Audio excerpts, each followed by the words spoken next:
Tuesday night, President Obama joined a long list of presidents making a case for war or U.S. involvement in a conflict abroad. When, with modest effort and risk, we can stop children from being gassed to death and thereby make our own children safer over the long run, I believe we should act. Consider Franklin Delano Roosevelt and his Lend-Lease plan, intended to help Britain push back against Hitler's advance and give the U.S. a supporting role in a growing conflict in Europe. America still bore the scars of the First World War, and a fragile economy was trying to recover from the Great Depression. We must be the great arsenal of democracy. For us, this is an emergency as serious as war itself. Following the speech, Roosevelt succeeded in getting a reluctant Congress to approve his plan. In 1964, Lyndon Baines Johnson announced that the North Vietnamese had attacked U.S. destroyers in the Gulf of Tonkin. Aggression by terror against the peaceful villagers of South Vietnam has now been joined by open aggression on the high seas against the United States of America. And made this promise. Our response for the present will be limited and fitting.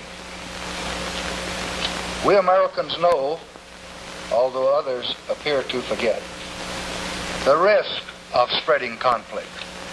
As Vietnam stretched another decade, his words would bring accusations that Congress and the American public had been misled. On April 14, 1986, President Ronald Reagan made this Oval Office address announcing U.S. airstrikes on Libya. Despite our repeated warnings, Gaddafi continued his reckless policy of intimidation, his relentless pursuit of terror. He counted on America to be passive. He counted wrong. I said that we would act with others if possible, and alone if necessary, to ensure that terrorists have no sanctuary anywhere. Tonight, we have. Almost 5 years later, Reagan's successor, George H.W. Bush, announced Operation Desert Storm. As I report to you, air attacks are underway against military targets in Iraq. Those attacks began 2 days after the January 15th deadline set by the UN Security Council ordering Iraqi forces to withdraw from Kuwait. President Bush offered this reassurance.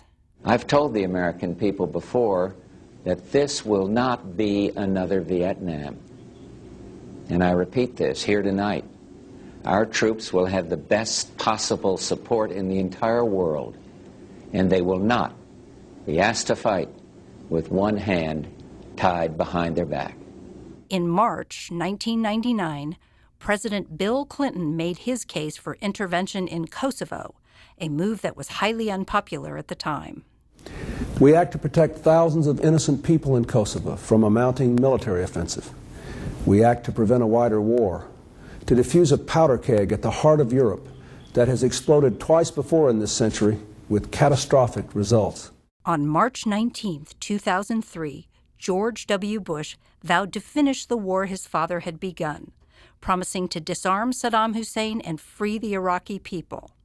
This was after Secretary of State Colin Powell made the case to the UN that Iraq possessed weapons of mass destruction, an account that was based on faulty intelligence.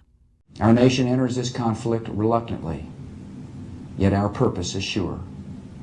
The people of the United States and our friends and allies will not live at the mercy of an outlaw regime that threatens the peace with weapons of mass murder. We will meet that threat now with our Army, Air Force, Navy, Coast Guard, and Marines, so that we do not have to meet it later with armies of firefighters and police and doctors on the streets of our cities.